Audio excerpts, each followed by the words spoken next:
Guys, welcome back to the University of Smooth. I am your host, Nixon the Dark, the internet's leading expert in unattractive behavior. Back again with another in our long-running series, Small Dick Energy. I'm excited for this one. Dick measuring. You know what it is. 3 scenarios, all involving you out in a social setting. First one, a boundary has been crossed. You are allowed to enforce your own boundaries. We recommend that you don't overreact in enforcing them, but if somebody has engaged in behavior that you find unacceptable, you are obligated to enforce your boundaries. That is something you must do as a man. Second scenario, you've been challenged to an endeavor of some type, and you engage in competition with a win at all cost, hyper-competitive mindset. In other words, somebody challenged you to any type of game, or you turn into Michael Jordan, you do anything you possibly can to win. Now, understanding the nature of attraction. Being competitive is an important part of life for both men and women. It's expressed in different ways. Yes, if something is at stake, or even if you're just engaged in a game, it's fine to be competitive. If you are hyper competitive, legendarily petty, like a lot of famous athletes, that is neither attractive nor unattractive. Winning itself is attractive, so in some ways the ends justify the means. Some people may find it off-putting, but it is not small dick energy to be insanely competitive. Third scenario, now getting into fuzzy territory.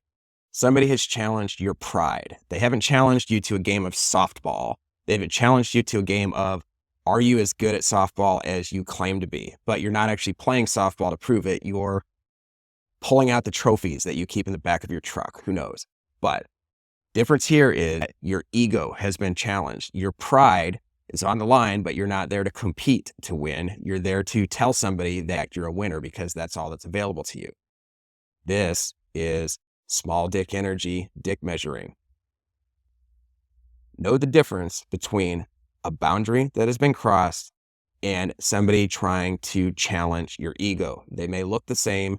A little reflection, you will easily see that these can be two distinct areas. Likewise, know the difference between a challenge to your pride and when something real is at stake. When you have something real at stake, bro, compete. You've got to. Women find winners more attractive. It's part of the deal. Status, dominance of things generally are highly valued in men, and therefore it's fine, compete. You want to play to win. Just like Herm Edwards said way back in the day, you play to win the game. We get it. You're allowed.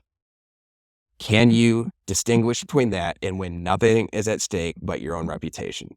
Here is an example I love for this. And somebody accuses you of, say, not being a player because perhaps you have a reputation or you've been cultivating a reputation as a ladies' man.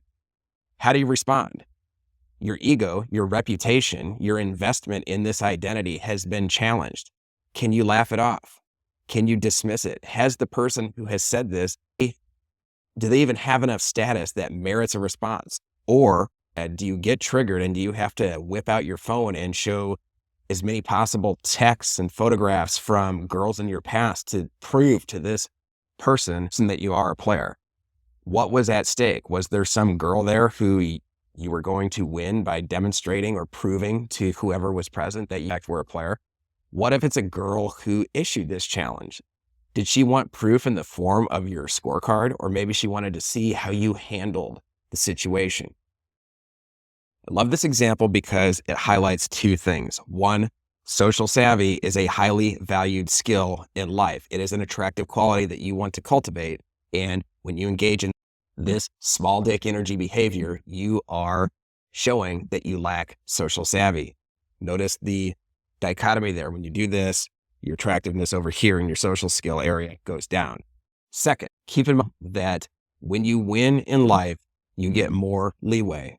You, if you're listening to this, may not have as much equity built up through status, dominance, a track record of winning, a track record of value that other people, and especially other women, have decided they want to invest in. If you don't have it, you do not have as much leeway as somebody who does. I advise you, whether you are naturally a winner in life or whether you're somebody who's trying to improve and trying to get better at this, in either scenario, know that unattractive behavior is unattractive behavior, whether a player does it, whether a legend does it, whether a winner of any kind does it, or whether you do it and you're just somebody who's trying to get better in every facet of your life. A lot of unattractive behavior is so unattractive that it will fully erase any type of value a man's built up. For women, they see right past all the other value that may be right in front of them. Something like this may not, in fact, totally offset all the value that you have built up. However, if you don't have that value, and even if you do you want to be engaging in this type of unattractive behavior when you understand how people view it? Yes, a lot of women will look the other way, or they'll put up with it, or they'll roll their eyes and say, there he goes again. Do you have that kind of leeway? If not, understand that you need to eliminate this from your life. This is the type of unattractive behavior that's often difficult to recognize in the moment, especially if you have sensitivities to ego investments in your pride, especially while you're starting out. You may not know until after the fact that you flew off the handle at the slightest challenge to your pride. Reflect, understand, oh, yes, I went overboard in trying to defend something and nothing really was at stake. I didn't win much by proving to whoever that I was who I claimed to be, especially if you are trying to cultivate some sort of winner or badass reputation in some area that will put a target on your back. So a lot of reflection will be important. And if you're in scenarios, ordinary conversations, whether it's on a date with a girl or out in any social setting, notice the small instances of being triggered. Notice that impulse to correct somebody when they have some misapprehension and there's nothing at stake.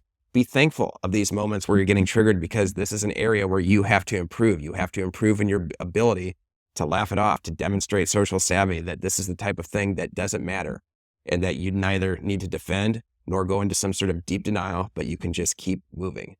Keep moving on, recognize it. Oh, yeah. Oh, well, you don't think I'm a player. Too bad. I don't care. I'm enjoying mine. Thanks for listening. Like, subscribe, and follow you for more content.